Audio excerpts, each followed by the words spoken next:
Hello दोस्तों, ये new story है और ये स्टोरी बहुत ही रोमांटिक होने वाली है। आई होप आपको ये स्टोरी और इसके आगे के पार्ट बहुत ज़्यादा पसंद आएंगे। साइको लवर, प्यार या पागलपन। एक बड़ा सा लग्जूरियस रूम जो दिखने में बहुत ही खूबसूरत और आलीशान था।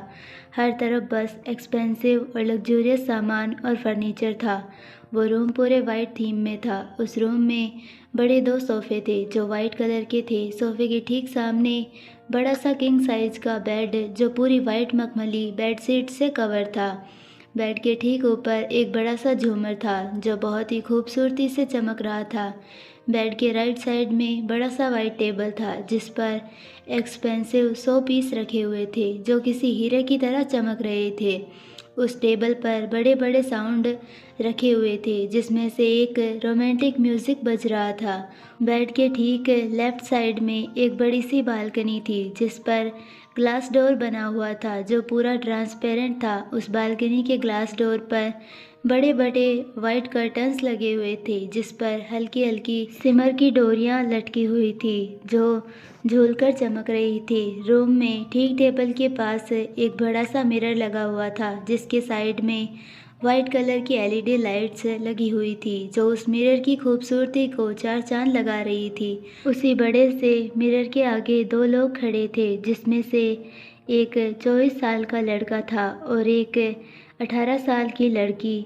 लड़का उस लड़की को अपनी बाहों में जकड़कर पैशनेट किस कर रहा था और वो लड़की उसकी मजबूत बाहों में छूटने के लिए बुरी तरह से छटपटा रही थी। जैसे जैसे म्यूज़िक आगे बढ़ रहा था वैसे ही उस म्यूज़िक की टोन पर वो लड़का उस लड़की को और भी ज़्यादा पैशनेट किस किए जा रहा था। उस लड़की को सांस नहीं आ रही थी जिससे उसका गोरा चेहरा पूरा लाल पड़ गया था। वो लड़की उस लड़के की शर्ट को पकड़कर खींच रही थी या यूं कहे कि उसे रोकने की कोशिश कर रही थी, पर उसके रोकने से उस लड़के को कुछ भी फर्क नहीं पड़ रहा था। वो बस उस लड़की में खोया हुआ था क्योंकि उसके आगे वो लड़की काफ़ी कमज़ोर थी। म्यूज़िक उस रूम में काफ़ी ज़ोरों से बज रहा था जिसमें वो लड़का पूरी तरह खो चुका था, पर वहीं वो म्यूज़िक सुन सुनकर उस लड़की की आंखों में आंसू आ रहे थे क्योंकि वो ये म्यूज़िक पिछले 2 सालों से सुनती आ रही थी। गाने के साथ साथ वो लड़का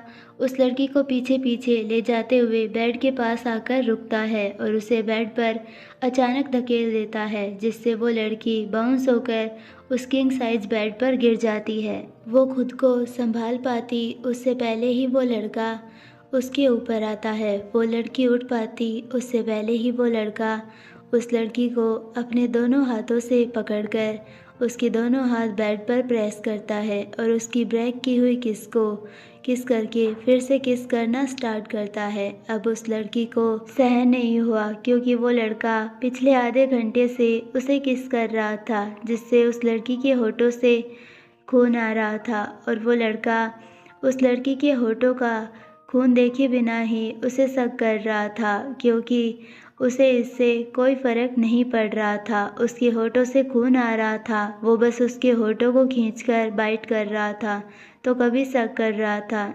जैसे ये उसकी फेवरेट लॉलीपॉप हो। वो लड़की अब नहीं रुकी और उसने उस लड़के के होठों पर ज़ोर से बाइट कर दिया। उसके ऐसा करते ही वो लड़का गुस्सा हो गया और उससे अलग हुआ और उसने अचानक उस लड़की का गला ज़ोर से पकड़ लिया जिससे उस लड़की की सांस गले में ही अटक गई और वो लड़का अपने हाथों के पूरे प्रेशर से उसके गले को दबा रहा था जिससे उस लड़की का फेस लाल पड़ गया और उसकी आंखें सांस ना लेने के कारण बंद होने लगी। मुंबई, रात के 9:30 बजे और तभी इसी के साथ एक 20 साल की लड़की ज़ोर से चीखकर बेड पर से उठ गई। उसका पूरा बदन पसीने से भीगा हुआ था और वो बुरी तरह से हाँफ रही थी। शायद उसने बुरा सपना देखा होगा या फिर उसकी हकीकत जो उसे बार बार सपना बनकर याद आती है। वो लड़की अपने आप में ही बड़बड़ा रही थी, मुझे मत मारो प्लीज़। वो इतनी ज़्यादा घबराई हुई थी कि वो खुद में ही बुरी तरह से काँप रही थी। उसकी बड़ी बड़ी आंखों से झरझर आंसू बहे जा रहे थे। उस लड़की के चीखने से उसके कमरे में 2 लड़कियां भागकर आई जो करीब 22-23 साल की थी और उस लड़की को संभालने लगी जिनका नाम प्रीति और सोना था। प्रीति उस लड़की के पास गई और उसे गले से लगाकर चुप कराने लगी। आरू, कुछ नहीं हुआ, शांत हो जाओ, मैं हूं ना तुम्हारे पास, बस चुप हो जाओ। इतना बोलकर प्रीति उस लड़की यानी कि आरोही का सिर सहलाने लगी। आरोही भी झट से प्रीति से लिपटकर तेज तेज रोने लगी। वो बहुत पैनिक हो गई थी। उसने रोते हुए प्रीति से कहा, दीदी वो आ जाएगा, वो मुझे नहीं छोड़ेगा दी, वो मुझे ढूंढ लेगा, वो मुझे मार डालेगा, मुझे बचाओ। इतना बोलकर आरोही फूट फूट कर रोने लगी। सोना, जो इस वक्त दरवाजे पर खड़ी थी, वो आरोही के पास आई और उसे चुप कराते हुए बोली, आरू बस रो मत, कितनी बार कहा है तुम्हें कि तुम यहाँ ठीक हो, सेफ हो, तो क्यों बार बार डर कर पैनिक होती हो। शांत हो जाओ, हम हैं यहाँ, हमारे अलावा यहाँ कोई नहीं है। इतना बोलकर वो आरोही को पानी देने लगी। आरोही ने एक घूंट में ही पानी का ग्लास खाली कर दिया और प्रीति को पकड़कर सो गई। प्रीति भी उसके पास ही सोकर उसे सुलाने लगी। कुछ ही देर बाद आरोही नींद के आगोश में चली गई। उसके सोते ही प्रीति उठी और सोना को देखने लगी, जो उसे बाहर चलकर इशारा कर रही थी। सोना की बात सुनकर प्रीति ने अपना सिर हाँ में हिला दिया और सोना ने आरोही को ब्लैंकेट ओढ़ाया और दोनों बिना आवाज़ किए रूम से बाहर चले गए। बाहर आकर प्रीति और सोना अपने कमरे में आए और प्रीति ने अपने बेड पर बैठते हुए सोना से कहा, पता नहीं आरोही रोज़ रात इतना क्यों डरती है, कौन आता है उसके सपने में जिससे वो इतना ज़्यादा डरती है, रोती है। और जब हम उससे पूछते हैं कि कौन है जिससे तुम इतना डरती हो, तो वो हमें कुछ जवाब भी नहीं देती। तू जानती है ना आरोही, जब से यहाँ आई है तब से हम उसे ये सवाल पूछते आए हैं, पर आज तक उसने अपने पास्ट के बारे में कुछ बात नहीं की और ना ही हमें कुछ बताया। शायद वो हमें बताना नहीं चाहती है या फिर वो डर रही है। नहीं सोना, वो डर नहीं रही, वो बस उस इंसान के बारे में हमें नहीं बताना चाहती जिसने उसे इतना तोड़कर रख दिया है। पर बहुत हो गया, मैं उसे ऐसे नहीं देख सकती। कल सुबह मैं उससे पूछ के ही रहूँगी कि तुम्हें क्या तकलीफ़ हो रही है, कौन है जो तुम उससे इतना डरती हो। शायद हम उसकी कुछ मदद कर सकें। ठीक कहा तुमने, हमें कल उससे पूछना ही होगा और उसे भी हमें बताना होगा कि क्या हुआ था उसके साथ, क्योंकि वो जिस दिन हमें इतनी बुरी हालत में मिली उससे तो यही लग रहा है कि वो जो भी इंसान है जिसने आरोही की ये हालत की है, वो एक पागल है, राक्षस है, जिसके पास कोई आत्मा नहीं है जो वो दूसरों की तकलीफ़ महसूस कर सके। ठीक कहा तुमने सोना, अच्छा हुआ हमने आरोही को पानी में बहने से बचा लिया, नहीं तो आज वो यहाँ नहीं होती। हाँ, तब उसकी हालत बहुत ख़राब थी। अब उसे हमारे साथ रहते हुए पूरे 2 वीक हो गए हैं, पर अब तक वो वैसी की वैसी ही गुमसुम बैठी रहती है। कुछ गिरे तो एकदम से डर कर रोने लगती है। पता नहीं कौन है जिसने आरोही के अंदर इतना डर फैलाया हुआ है। सोना, अब हम किसी भी हाल में कल आरोही से बात करके रहेंगे। चल अब हम सोते हैं, कल संडे है तो हमें बाज़ार भी जाना है, सब्ज़ी ख़त्म हो चुकी है।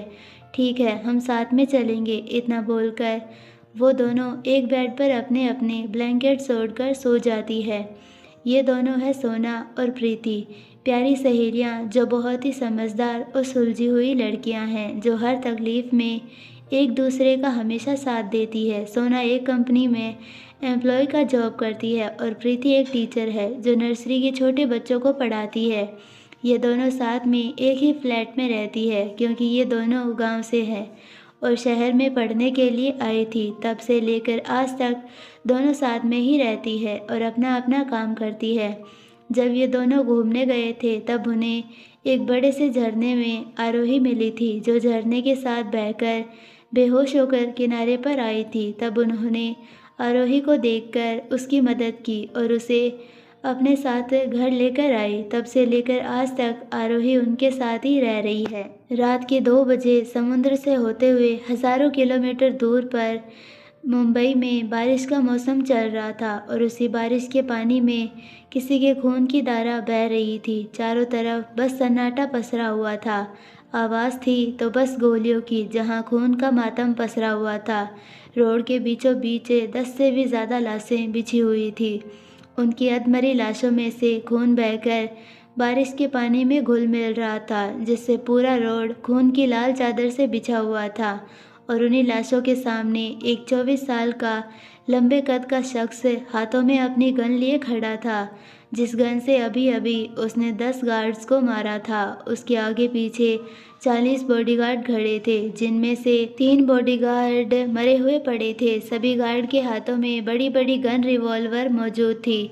उन सभी गार्ड के पीछे 20 से भी ज़्यादा लग्जूरियस ब्लैक कलर की कार्स थी, जो एक ही कगार पर खड़ी थी। उस शख्स ने अपने हाथ में पकड़ी हुई गन ज़मीन पर फेंक दी और अपनी कार के पास आकर उसने अपने दोनों कार की बोनेट पर रख दिया और अगले ही पल गुस्से में अपने दोनों हाथ कार की बोनेट पर ज़ोर से मारते हुए वो शख्स चिल्लाकर अपनी भयानक आवाज़ में बोला, I want her in 5 days at any cost. जाओ और उसे सभी स्टेट में ढूंढो, पर वो मुझे किसी भी हालत में अपने पास चाहिए, otherwise you all will fucking die soon. उस शख्स की बात सुनकर वहाँ खड़े सभी गार्ड डर के मारे कांपने लगे। वो बस एकटक उस शख्स के हाथों को देख रहे थे, जो कार के बोनेट पर मार मार कर खून से लहूलुहान हो गए थे।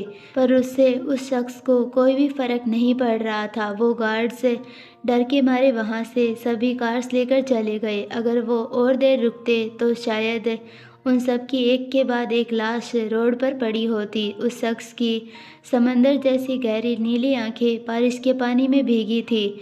आंखों में तो बस अंगारे झलक रहे थे, जो शांत होने का नाम ही नहीं ले रहे थे। और उसी अंगारों में एक मासूम चेहरा जल रहा था, जो उसकी आंखों में इस कदर बस चुका था कि उसे निकालना ना के बराबर था। उस शख्स ने ब्लैक पैंट और वाइट शर्ट पहना हुआ था। शर्ट के ऊपर के 4 बटन खुले थे, जिससे उसका चौड़ा सीना दिख रहा था।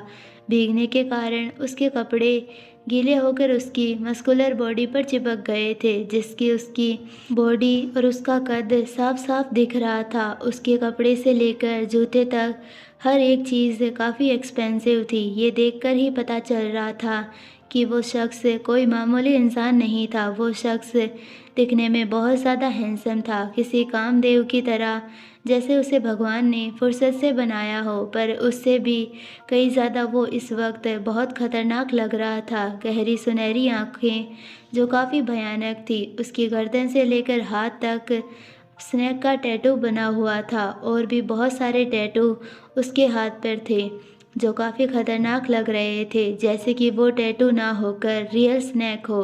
काले सिल्की बाल जो इस वक्त उसके माथे पर बिखरे हुए थे।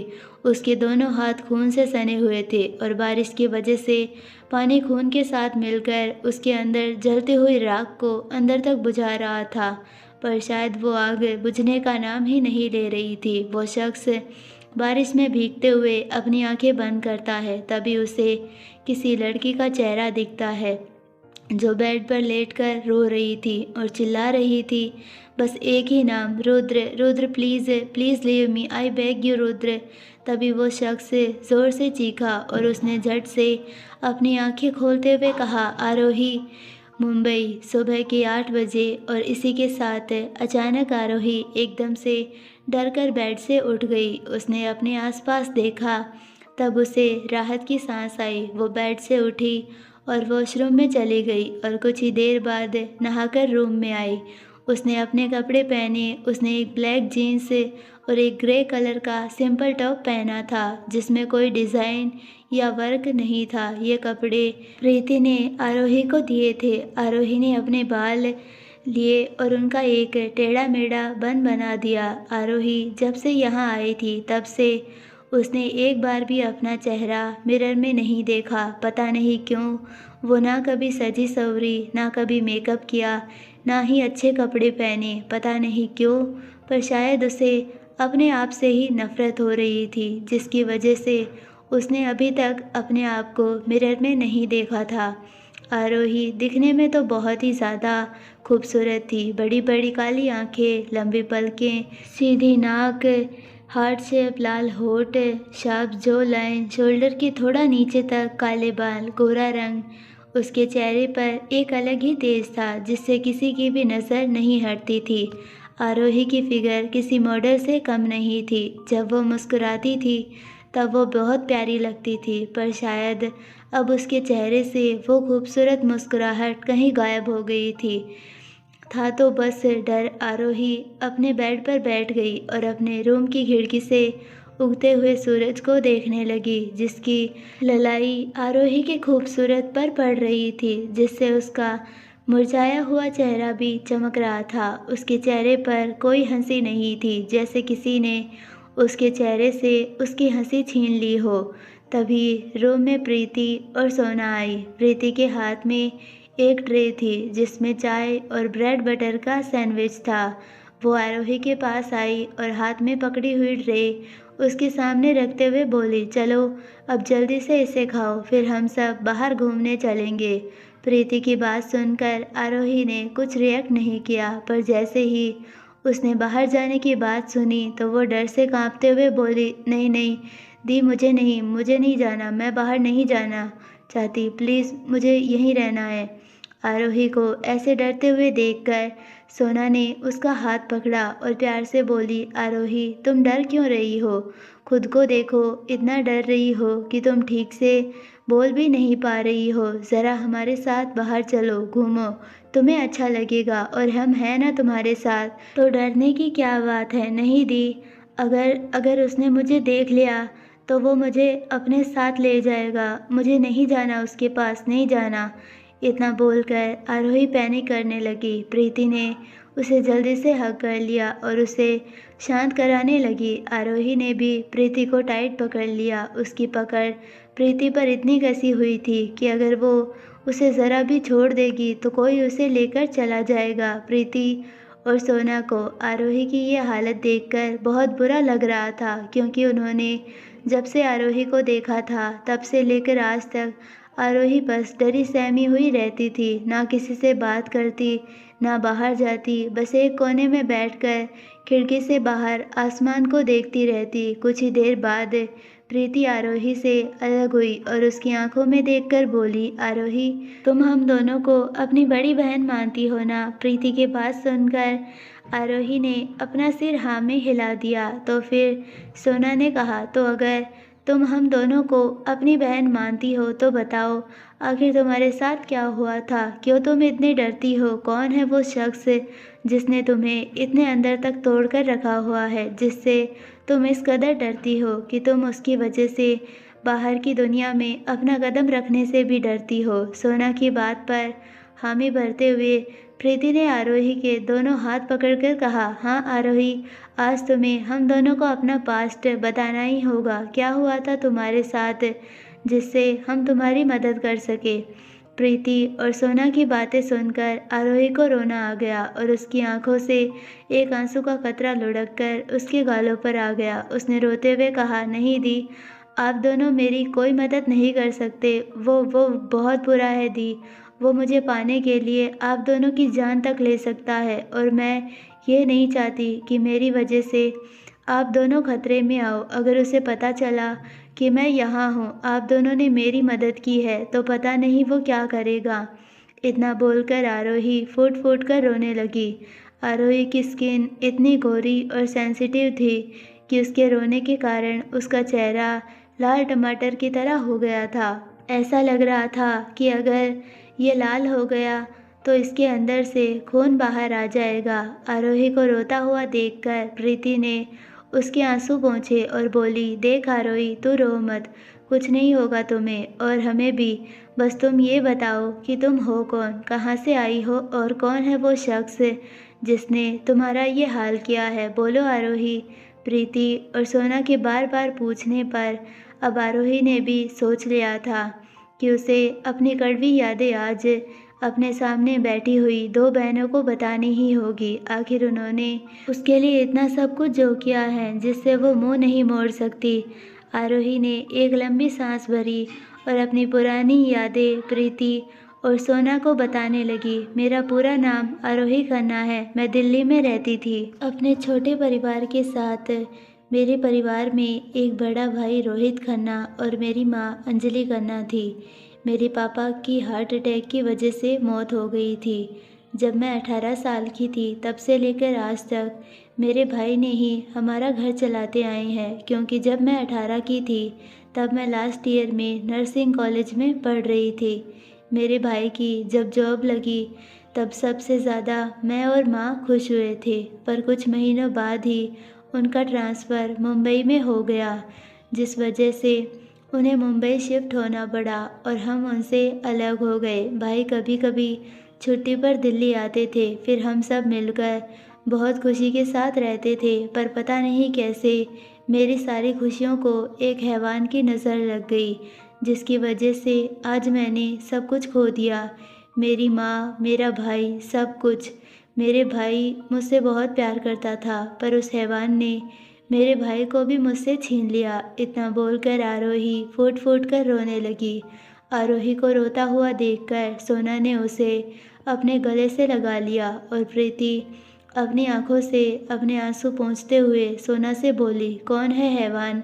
आरोही। प्रीति की बात सुनकर आरोही सोना से दूर हो गई और अपनी आंखें कसकर बंद कर ली। तभी उसकी आंखों के सामने किसी हैंडसम शख्स का चेहरा दिखा, जिसे देखकर आरोही के चेहरे पर डर दिखाई देने लगा और उसने उस हैंडसम चेहरे को देखकर और अपनी कांपती हुई आवाज़ में बोली, रुद्र ओबरॉय। इतना बोलकर आरोही की आंखों से आंसू बहने लगे और वो सोना और प्रीति को अपने अतीत की सारी यादें बताने लगी। 3 साल पहले दिल्ली, रात के 12:30 बजे एक छोटा सा 1 BHK फ्लैट, जिसमें आरोही के साथ उसकी माँ अंजलि रहती थी। आरोही इस वक्त अपने रूम में बैठकर अपने भाई के साथ फ़ोन पर बात कर रही थी। भाई, आपको पता है मुझे आज ही जॉब मिल गई है।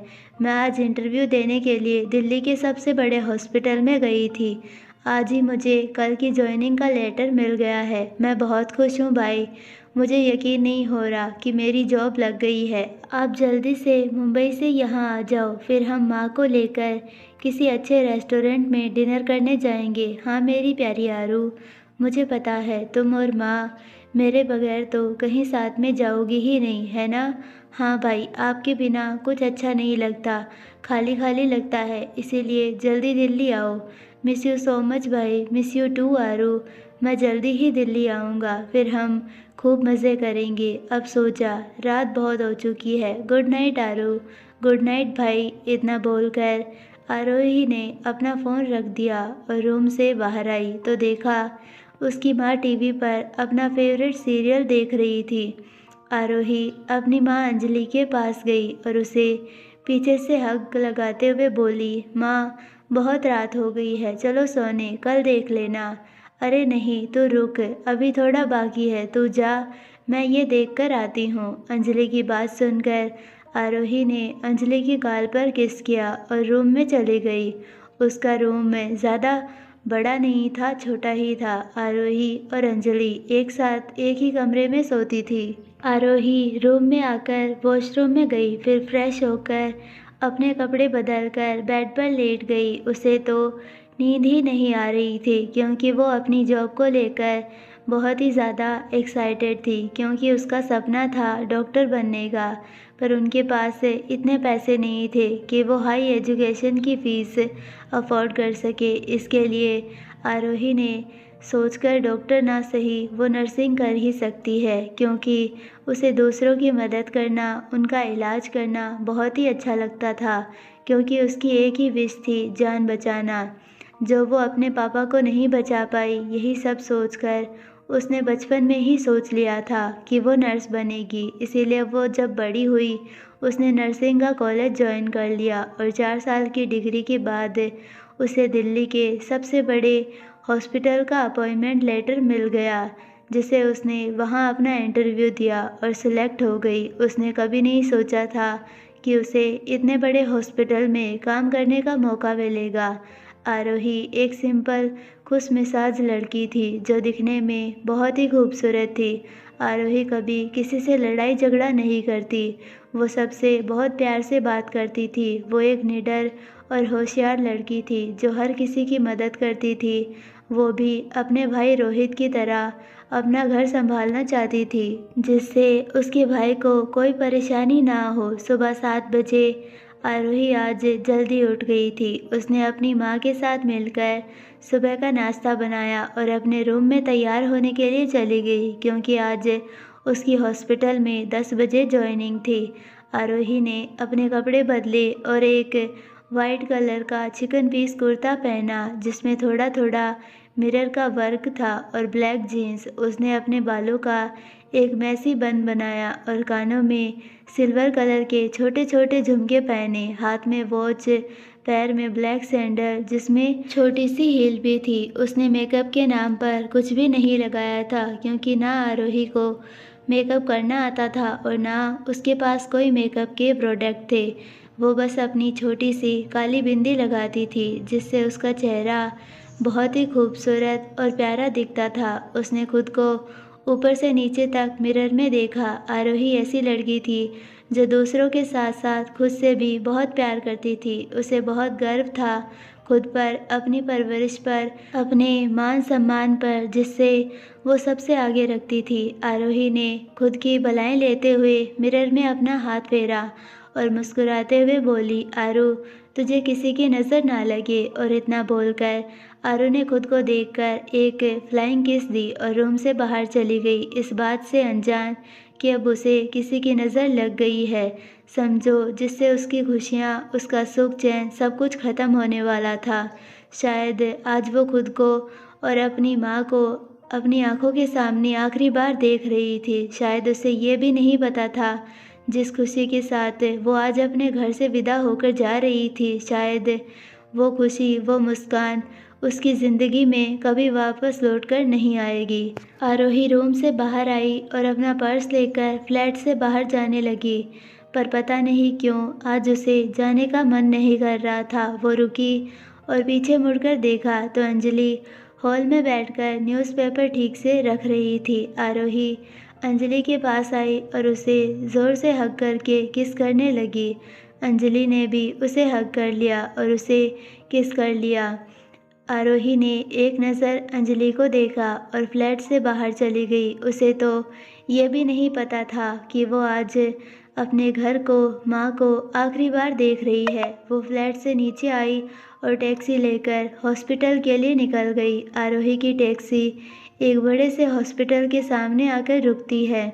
आरोही टैक्सी वाले को पैसे देकर हॉस्पिटल को देखने लगती है, जिसके नेम प्लेट पर मून हॉस्पिटल लिखा हुआ था। आरोही मुस्कुराकर हॉस्पिटल के अंदर जाने लगती है। मून हॉस्पिटल बहुत ही पॉश और बड़ा हॉस्पिटल था, जिसके चर्चे हर एक किस्से में होते रहते थे। इस हॉस्पिटल के हर तरफ साफ सुथरा माहौल रहता था। मून हॉस्पिटल में बड़े से बड़े प्रोफेशनल डॉक्टर्स काम करते थे, जिनकी गिनती सारे देशों में होती थी। उसी हॉस्पिटल में आज हमारी आरोही का काम करने का पहला दिन था। उसने रिसेप्शनिस्ट के पास जाकर अपना जॉइनिंग लेटर दिखाया। रिसेप्शनिस्ट ने उसे अंदर जाने का इशारा किया। आरोही एक रूम में गई जहां सभी नर्स अपनी यूनिफॉर्म चेंज कर रही थी। वो नर्स का चेंजिंग रूम था, या यूं कहे स्टाफ रूम था। आरोही भी अपना बैग लेकर अंदर चली गई कि तभी उसके सामने एक नर्स आई जिसकी उम्र 40 साल थी। उसने ऊपर से लेकर नीचे तक आरोही को देखा और उसे अपने हाथ में पकड़ी हुई नर्स की यूनिफॉर्म दे दी और उसे कपड़े बदलने को कहा। वो 40 साल की नर्स इस हॉस्पिटल में हेड थी। आरोही ने एक नज़र उस नर्स को देखा और अपने कपड़े लेकर रूम में बदलने के लिए चली गई। कुछ ही देर बाद आरोही ने अपने कपड़े बदले और बाकी नर्स के साथ ओटी रूम में जाने लगी, जहां पर एक बहुत बड़ी हार्ट सर्जरी हो रही थी, जिसमें सभी न्यू जॉइनिंग को इंटर्न्स के तौर पर ट्रायल के लिए बुलाया गया था। उनमें से आरोही भी एक थी। आरोही सभी के साथ ओटी रूम में गई और अपना ट्रायल देने लगी। दूसरी तरफ मुंबई 7 स्टार होटल, कुछ लोग एक वीआईपी प्राइवेट रूम में बैठकर बातें कर रहे थे। एक शख्स आलीशान सोफे पर बैठा हुआ था और उसके ठीक सामने 10 लोग बैठे हुए थे, जिनमें से 3 इंडियन थे, 7 रशियन थे। वहाँ का माहौल बहुत भयानक और शांत था।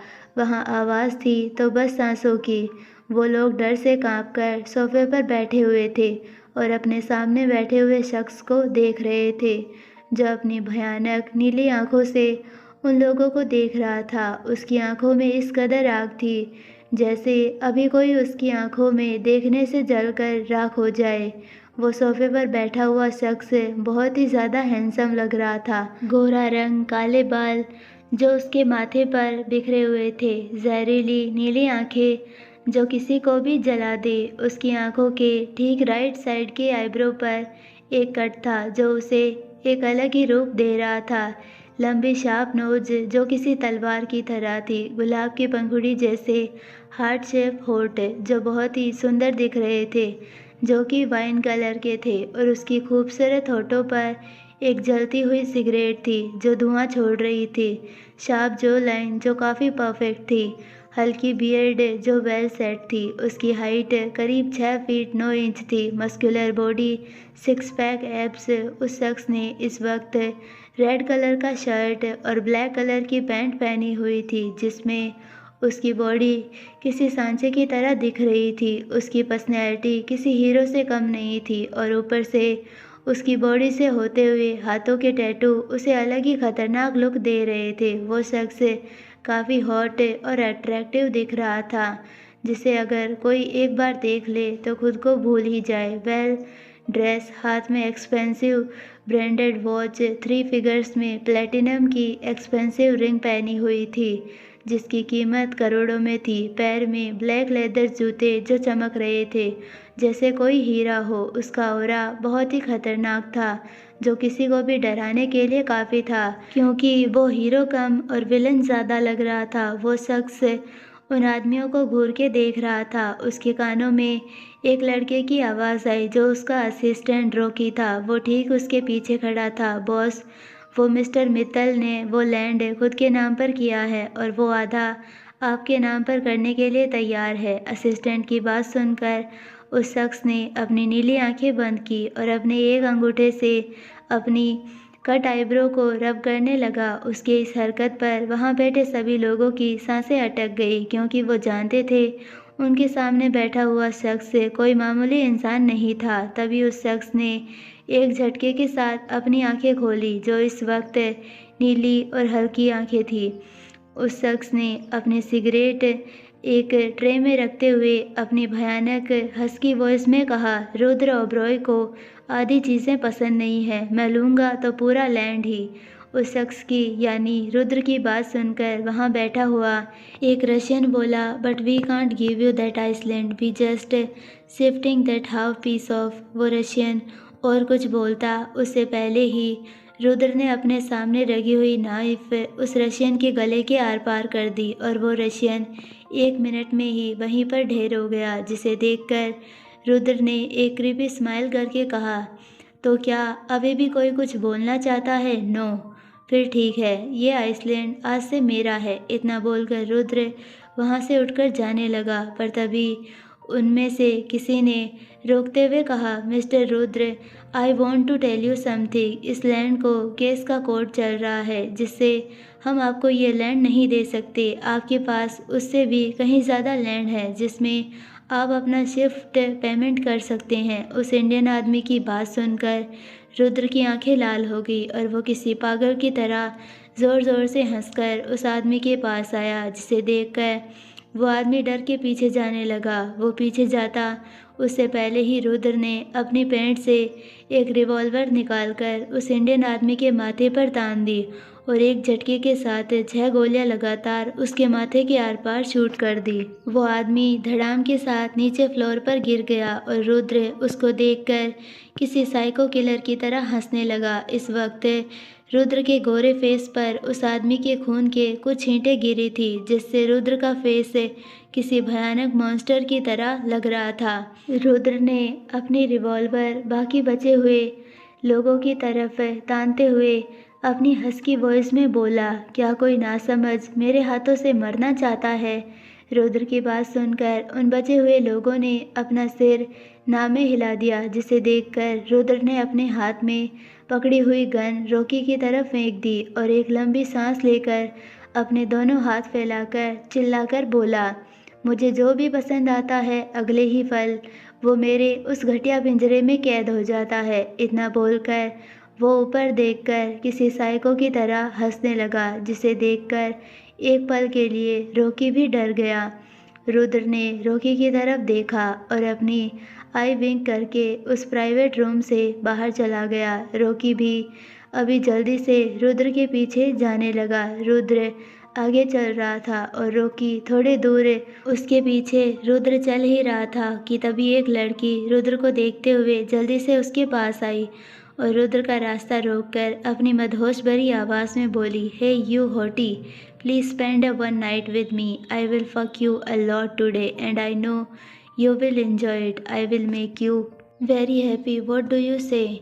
उस लड़की की बात सुनकर रुद्र ने एक क्रीपी स्माइल करके उस लड़की के ऊपर से नीचे तक देखा और कहा, sure baby, let's go have fun together. इतना बोलकर वो उस लड़की को एक प्राइवेट रूम में लेकर गया, जिसे देखकर रॉकी ने खुद से कहा, नो बॉस, अब और नहीं। पता नहीं इनका मन कैसे नहीं भरता। ये सब करके बाद में मुझे ही सब हैंडल करना पड़ता है। पता नहीं बॉस कब सुधरेंगे। इतना बोलकर वो जहाँ रुद्र गया था उस दिशा में जाता है। इधर रुद्र एक प्राइवेट रूम में खड़ी होकर रेड वाइन पी रहा था और उसके सामने वही लड़की बेड पर नेकेड बैठी हुई थी, जो रुद्र को अपने हाथ के इशारे से अपने पास बुला रही थी। रुद्र ने अपनी सारी ड्रिंक एक ही सांस में पी ली और उस लड़की की तरफ देखने लगा। वो अपनी रेड शर्ट की बाजू फोल्ड करते हुए उस लड़की की तरफ बढ़ा और बेड पर आकर उसने अपनी पैंट पर पहनी हुई बेल्ट निकाली और उस लड़की के दोनों हाथ पकड़कर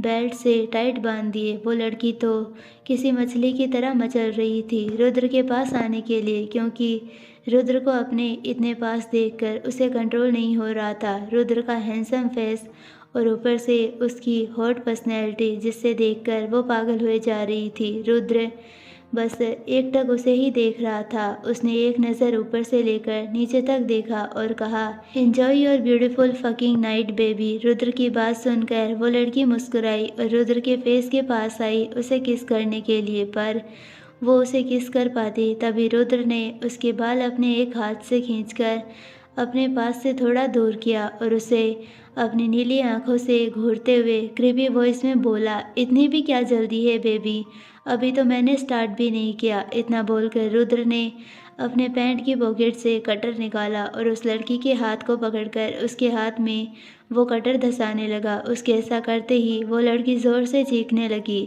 उसकी चीख सुनकर रुद्र किसी साइको की तरह हंसकर बोला, यस बेबी, यही तो सुनना चाहता था मैं, और चीखो। वो लड़की रुद्र का ऐसा रूप देखकर डर से कांप रही थी। वो लड़की बुरी तरह चिल्लाने लगी। उसका रो रो कर बुरा हाल था, पर अफसोस उसकी आवाज़ सुनने वाला वहाँ कोई नहीं था, क्योंकि वो रूम साउंड प्रूफ था, जिससे उस लड़की की आवाज़ रूम के बाहर तक नहीं जा रही थी। वो लड़की अब तक खून से लथपथ लहूलुहान हो गई थी। वो अपनी अधखुली आंखों से रुद्र को देख रही थी। रुद्र ने उस लड़की के बाल जोर से खींचे और उसे अपने फेस के सामने लाकर बोला, तुम्हारी औकात नहीं है कि तुम रुद्र ओबरॉय को हाथ लगाओ और उसके साथ सोने की तो दूर की बात है। इतना बोलकर रुद्र ने उस लड़की को एक झटके के साथ छोड़ दिया और बेड से उठकर उसने साइड में रखे हुए फ्रूट बास्केट से एक नींबू उठाया और उसे अपने कटर से 2 हिस्सों में कट कर दिया और वो नींबू अपने हाथ में लेकर